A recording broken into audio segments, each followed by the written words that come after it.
interesting story about this tombstone over here. We're in Mount Hope Cemetery in Logansport, Indiana. And that is my, well, these are my great-grandparents.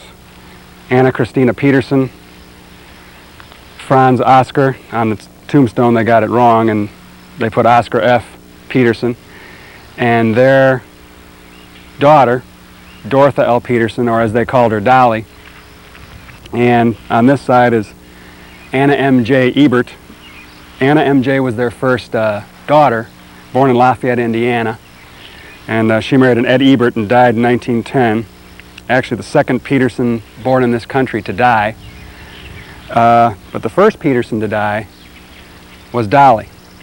Dolly was named after one of the horses that Oscar owned as a teamster when he first started to get work in this country, when he moved over here from Sweden.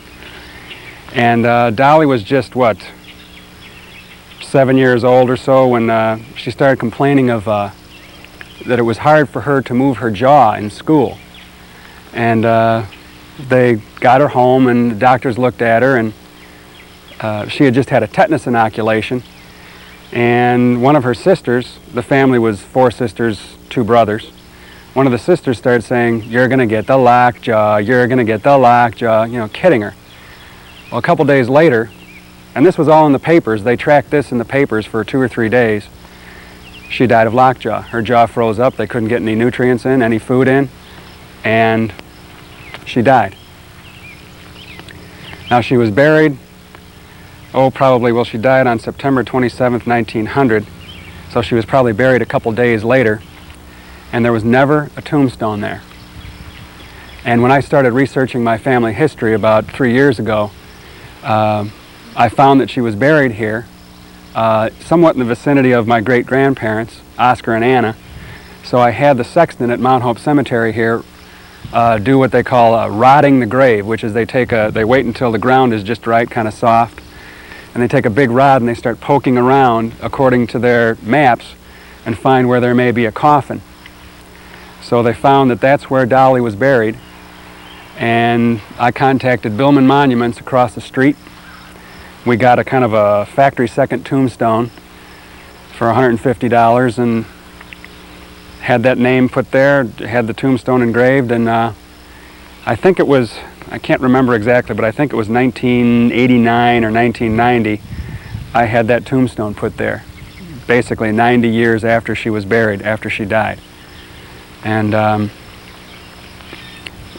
funny kind of postscript to that story is that I have some relatives in Evanston, Illinois, who just recently found a little Swedish prayer book about yay big. And it was all in Swedish, and in the background, or in the back of the book, my great-grandmother Anna had written all the names of the kids, their birthdays, baptisms, confirmations, whatever. And it turns out that the Logansport papers, when they reported Dolly's illness and death, somehow got her name as Dorotha L. Peterson. Well, it turns out her real name was Savina Gunilla Peterson. So now I've put a tombstone on a grave 90 years after the girl died, and it's the wrong name. But it's marked, and I may or may not do it again. Do the tombstone over again. But it's something about it, I think there should be a marker there. I think there should be a tombstone there. Anna and Oscar's grave was put, I think Anna died in 1934 and Oscar died in 1936.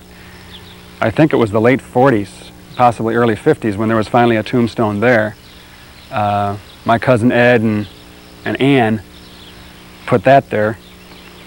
And this tombstone was put there as soon as she died. We always thought she died in childbirth, but it turned out that she'd had 2 kids, Ruth and Maynard, and then she developed kind of a ruptured ulcer and peritonitis set in, and she died. I think she was, I can't do the math, but 26, 27 years old, 1882 to 1910.